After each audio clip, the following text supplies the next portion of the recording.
History books often portray the Renaissance as a lyrical era in which marble came alive, canvases gained a soul, and the human mind was freed from its chains. The vain details in Michelangelo's David or Brunelleschi's colossal dome defying the skies of Florence are the most visible faces of this period. Yet, behind this aesthetic revolution, a far more powerful noise was rising than brushstrokes or hammer blows: the sound of gold florins.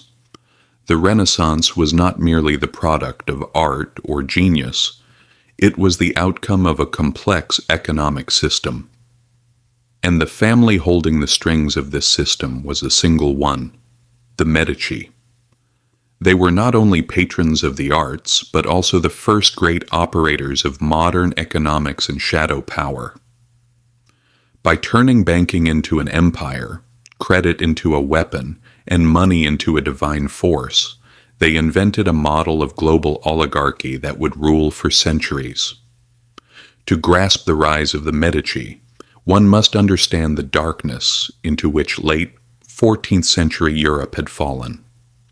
This era was reeling from the shock of one of the greatest catastrophes humanity had ever seen: the Black Death. A third of the population had vanished, and the supposedly unshakable foundations of feudalism had cracked. The old world order, built on chivalric honor and land ownership, was giving way to a more fluid and far more ruthless power. Trade routes, revived after the Crusades, turned city-states like Florence into new centers of attraction for spices, wool, and silk.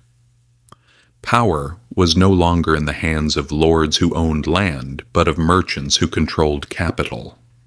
It was precisely in this transitional moment that Giovanni di Bicci de' Medici stepped onto the stage. Founded in 1397, the Medici Bank initially appeared to be a modest enterprise, but Giovanni's strategic genius set it apart from its rivals. Giovanni realized that money could cross borders far faster than armies. By establishing a vast network of branches stretching from Venice to London, from Bruges to Rome, he built Europe's first truly multinational financial structure. In an age when most people never left the village where they were born, the Medici had woven a credit network connecting the entire continent. They financed wars, covered the luxuries of kings, and more importantly, served as the financial advisors of the Papacy, the very heart of the Christian world. The Medici's most ingenious move on the road to power was their fusion of the spiritual and the material worlds. When they began managing papal finances, they effectively took control of Europe's greatest source of income. At the time, the Church was converting the public's fear of hell into profit through indulgences, certificates granting the remission of sins. The Medici counted, transferred, and invested this money. In other words, they profited simultaneously from sin and from the desire for salvation. This gave them not only immense wealth, but also absolute influence over the most feared and respected institution of the era. Even God's representatives on earth were now dependent on the credit rating of the Medici Bank. The financial revolution initiated by Giovanni was transformed into a true political empire by his son Cosimo de' Medici. Cosimo's philosophy of rule was an early example of what we now call soft power. He conquered the city not with the sword, but with ledgers. He eliminated rivals not militarily, but by placing them under financial pressure or buying them outright. His return from exile in 1433, achieved not through assassination or a coup, but simply through gold, symbolized the definitive victory of money over politics. Cosimo never called himself king, yet every breath Florence took passed through his approval.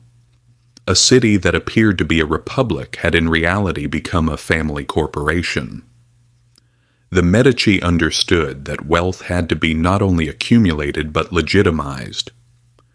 Every florin invested in grand public projects was essentially an advertising expense that etched the family's power into the public mind.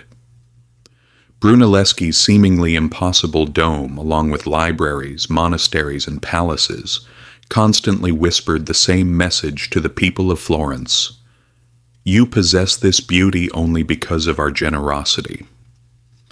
This was one of the most successful public relations campaigns in the history of art. The family's most brilliant figure, Lorenzo the Magnificent, turned patronage into a way of life and a diplomatic instrument. Botticelli's Birth of Venus, or the talent of the young Michelangelo, flourished under the protection of the Medici court. By making Florence Europe's cultural capital, Lorenzo turned the city into a center of attraction. This gilded veneer concealed the ruthless politics, murders, and corruption unfolding behind the scenes. Even bloody events like the Papacy conspiracy of 1478 failed to shake the Medici's cultural and economic authority over the people. On the contrary, their survival only reinforced their image of invincibility. Medici ambition was too great to be confined within the borders of Florence. The family rose from banking tables to the throne of St. Peter itself. Medici popes, such as Leo X and Clement VII, ruled the church almost as if it were a family estate. During this period, religion became an instrument of the family's geopolitical interests. Ironically, Leo X's extravagant taste for luxury and his frenzied expansion of indulgence sales to finance it triggered Martin Luther's revolt and led to the Protestant Reformation. In this sense, Medici greed became one of the catalysts for the permanent division of the Christian world. Yet they infiltrated not only the church but royal courts as well. Through marriage alliances, figures like Catherine de' Medici became Queen of France and shaped European politics for decades. Medici blood now flowed through the veins of the continent's most noble dynasties. A family that had once traded in wool had risen to the position of a kingmaker, determining Europe's fate. No financial empire lasts forever. By the late 15th century, the Medici Bank began to falter due to poor management, unpaid royal debts, and internal corruption. When the family was expelled from Florence in 1494, many believed this marked the end of the dynasty. But Medici power was something beyond physical wealth. It was a system. They returned by changing form. Abandoning their Baker identity, they formally assumed the titles of Duke and Grand Duke, becoming nobility themselves. Until their line died out in 1737, they continued to influence Tuscany and, indirectly, Europe. When we look at Michelangelo's works today, we should see not only art, but also how money was converted into power, and power into immortality. The methods employed by the Medici centuries ago are still the core principles governing the modern world.